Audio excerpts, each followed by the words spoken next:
was a disaster for the common people. And there is a deep-rooted conspiracy indicated by a lot of experts today.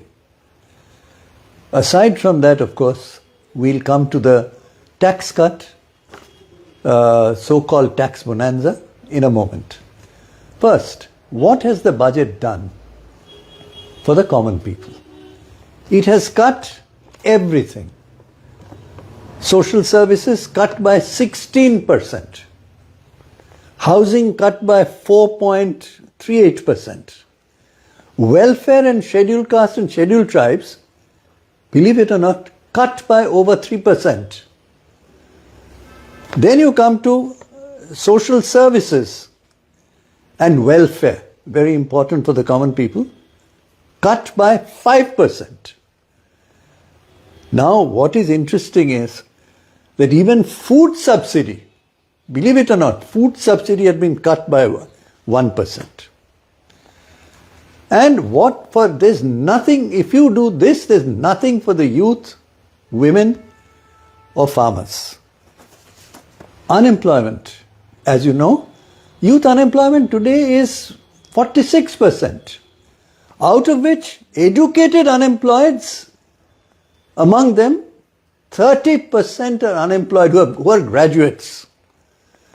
The question is, ladies and gentlemen, unemployment in October and December, according to CMIE, our party has repeated this repeatedly, was as much as 37 million people. 37 million people were unemployed between October and December. Now we come to the question of a very important factor. 100% foreign direct investment allowed in insurance. What does that mean? Challenge to all the public sector processes, LIC, Life Insurance Corporation, and a host of other insurance companies, and including Indian private sector companies. Now, while they are coming in, they'll come in with 100% equity. When our state asks for GST on insurance, including life insurance, to be reduced from 18% goods and services tax to 0, because it's only punishing people who are taking insurance, the central government did not allow it, it postponed it. That leads me to the question, is there some kind of a conspiratorial process here that foreign direct investors come in 100% equity, but the GST remains at 18% for insurance for the common people? Who benefits from this? I leave it to you to understand. Now I go to the second question that's very, very important today. That question relates to manufacturing. Yes, the survey has directly said growth rate has been cut. But question is, manufacturing is only 15% of our GDP. And the promise was to take it to 25%. What is there in the budget which is going to take manufacturing to that 25% target of Mr. Modi? Remains at 15%. So how will you get higher growth? Naturally, growth is tumbling and conservative in its expectations. So friends, the question before us is, what has the budget done for the common people? It has consistently cut. Okay, taxes from 7 lakhs threshold has been raised to 12 lakhs.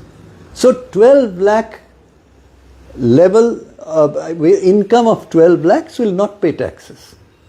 But remember friends, inflation is raging. Nothing in the budget to control inflation. So when you gain that little bit, only 8 crore people pay taxes. Even if some proportion of those people gain a little bit, it will get eaten up automatically by inflation. that means your real gain is zero. This is the kind of very clever trick that the budget plays. I want to know from the budget, what is it has done for inflation? In fact, you'll be surprised to know that to keep the fiscal deficit at 4.4%, central government is again going to borrow almost 15 lakh crores. So debt of the country will keep going up. So my conclusion, nothing for the common people, nothing for the youth, only unemployment, nothing for women of any significance, only words, nothing for the farmers excepting some homilies, and worst of all, inviting 100% equity of foreign direct investment insurance, but not cutting the GST tax on insurance. Does it have a connection between the two? In this government, between somebody or the other, an international lobby? We need to think about that.